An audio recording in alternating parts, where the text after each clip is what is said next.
ആന്തൂർ CPM-ലാണ് ചെറിയ കലഹങ്ങൾ പൊട്ടിപ്പുറപ്പെട്ടിരിക്കുന്നത്. നേതൃത്വത്തിന്റെ നിലപാടുകളെ വിമർശിച്ച് ആന്തൂർ സഖാക്കൾ എന്ന ഫേസ്ബുക്ക് പേജിൽ പോസ്റ്റ്. ഗുരുതരാക്ഷേപമാണ് പോസ്റ്റിൽ അണികൾ ഉന്നയിക്കുന്നത്. നേതൃത്വത്തിന്റെ നിലപാടുകളെ വിമർശിക്കുന്നവരെ BJP ആക്കാൻ ശ്രമിക്കുന്നവർ ആന്തൂരിൽ വർഗീയ ശക്തികൾക്ക് വിത്ത് പാകുകയാണ് എന്നുള്ള വിമർശനം കൂടിയുണ്ട്. ചർച്ചയായതോടെ പേജിൽ നിന്ന് പോസ്റ്റ് പിൻവലിച്ചിരിക്കുകയാണ്.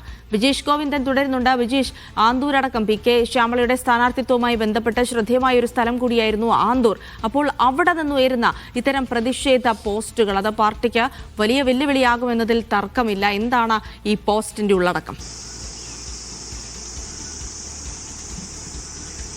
ജിൽസി, ഇത് PK ശ്യാമളയുടെ സ്ഥാനാർത്ഥിത്വവുമായി ബന്ധപ്പെട്ടുള്ള വിമർശനം ആയിട്ടല്ല. ആ ഭാഗത്തുള്ള പാർട്ടിയുടെ പ്രാദേശിക നേതാക്കന്മാരുടെ നിലപാടുകളെയും നയങ്ങളെയും എതിർത്തുകൊണ്ട് ആന്തൂരിൽ പോലും പാർട്ടിക്കകത്ത് വലിയ തരത്തിലുള്ള വിമർശനം അല്ലെങ്കിൽ പാർട്ടി നേതാക്കളുടെ നിലപാടുകളോടും പ്രവർത്തനങ്ങളോടും വലിയ തരത്തിലുള്ള വിയോജിപ്പ് രൂപപ്പെടുന്നു എന്നുള്ളതിന്റെ സൂചനയായിട്ടാണ് ഈ പോസ്റ്റിനെ കാണേണ്ടത്. ആന്തൂർ സഖാക്കൾ എന്ന് പറയുന്ന ഈ പോസ്റ്റിനകത്ത് ഞങ്ങളുടെ പ്രിയപ്പെട്ട നേതാക്കളോട് ഒരു വാക്ക് എന്ന് പറഞ്ഞുകൊണ്ടാണ് ഇന്നലെ ഉച്ചയോടുകൂടി ഈ പോസ്റ്റ് വന്നത്. ഇത് വലിയ തരത്തിൽ ചർച്ച ചെയ്യപ്പെട്ടു. അതിനകത്ത് കൃത്യമായി പറയുന്നുണ്ട്, ആന്തൂരിലുള്ള ഒരു നേതാവ് അദ്ദേഹം പാർട്ടിയെ തന്റെ സാമ്രാജ്യമാക്കി മാറ്റാനുള്ള ശ്രമം നടത്തുന്നു. അതിനുവേണ്ടി അദ്ദേഹം ബ്രാഞ്ചിൽ പോലും ഉള്ള അംഗങ്ങളെ ബ്രാഞ്ചിൽ പോലും ചർച്ച ചെയ്യാതെ പാർട്ടിയിൽ നിന്ന് പുറത്താക്കുന്ന തരത്തിലേക്കടക്കം നീക്കങ്ങൾ നടത്തുന്നു. ഈ നേതാവ് അവിടെ അദ്ദേഹത്തിന്റെ നിലപാടുകളെയും നയങ്ങളെയും വിമർശിക്കുന്നവരെ BJP-ക്കാരാക്കി മാറ്റാനുള്ള നീക്കമാണ് നടത്തുന്നത്. ഇത്തരത്തിൽ ആന്തൂർ പോലുള്ളൊരു മണ്ണിൽ വർഗീയ ശക്തികൾക്ക് വിത്തുപാകുന്ന നടപടിയാണ് ഈ നേതാവിന്റെ ഭാഗത്തുണ്ടാകുന്നത് എന്നുള്ളതാണ്. കൃത്യമായൊരു നേതാവിനെ സൂചിപ്പിച്ചുകൊണ്ട് തന്നെയാണ് ഈ പോസ്റ്റ് പറയുന്നത്. പക്ഷേ അദ്ദേഹത്തിന്റെ പേരെടുത്ത് പറയുന്നില്ല.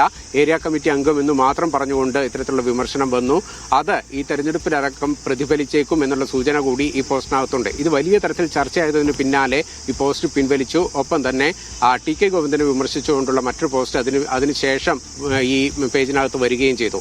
ഏതായാലും ഈ ആന്തൂർ പോലുള്ളൊരു മേഖലയിൽ പാർട്ടിക്കകത്ത് നടക്കുന്ന വലിയ തരത്തിലുള്ള അന്തചിത്രങ്ങളിലേക്കാണ് ഈ പോസ്റ്റ് സൂചന നൽകുന്നത്. കാരണം അവിടെ പാർട്ടി നേരത്തെ നേതാവ് എന്തു പറഞ്ഞു കഴിഞ്ഞാലും അതിനനുസരിക്കുന്ന തരത്തിലായിരുന്നു പാർട്ടി പോയിക്കൊണ്ടിരുന്നത്. ഇതിപ്പോൾ നേതാവ് വലിയ തരത്തിലുള്ള സുഖസൗകര്യങ്ങൾ അനുഭവിച്ചുകൊണ്ട് മുന്നോട്ട് പോകുമ്പോൾ അദ്ദേഹത്തിന്റെ പ്രവർത്തന ശൈലിയെ വിമർശിക്കുന്നവരെ പാർട്ടി വിമതരായിട്ട് അല്ലെങ്കിൽ BJP-ക്കാരായിട്ട് പൊതുവെ മുദ്രകുത്തി അത്തരത്തിലുള്ള നീക്കങ്ങൾ നടത്തുന്ന പ്രതിരോധം തീർക്കുന്ന സമീപനത്തെയാണ് വിമർശിച്ചുകൊണ്ട് യുവാക്കളുടെ പേരിലുള്ള ഈ പോസ്റ്റിനകത്ത് സൂചന നൽകുന്നത്. ആ പോസ്റ്റ് വലിയ തരത്തിൽ ചർച്ചയായി. ഇത് ഈ ഏരിയ കമ്മിറ്റി അംഗം എന്ന് പറയുന്ന ആള് ആരാണെന്നടക്കം പാർട്ടിക്കകത്ത് ചർച്ച നടന്നു. ആ ഘട്ടത്തിൽ ഇത്തരത്തിലുള്ള പരസ്യമായ വിമർശനം ഇതുപോലൊരു പേജിനകത്ത് പാടില്ല എന്നുള്ളത് കൃത്യമായിട്ട് നേതാക്കന്മാർ അതിന്റെ അഡ്മിൻ ഉൾപ്പെടെയുള്ളവരെ അറിയിച്ചതിന് പിന്നാലെയാണ് ഈ പോസ്റ്റ് പിൻവലിച്ചുകൊണ്ടുള്ള അടുത്ത പോസ്റ്റിലേക്ക് കാര്യങ്ങൾ കടന്നത്. അവിടെ TK ഗോവിന്ദനെതിരെയാണ് വിമർശനം. പക്ഷേ ഈ പോസ്റ്റ് നേരത്തെ തന്നെ വലിയ തരത്തിൽ ചർച്ചയാവുകയും ചെയ്തിരുന്നു. ജിൽസി.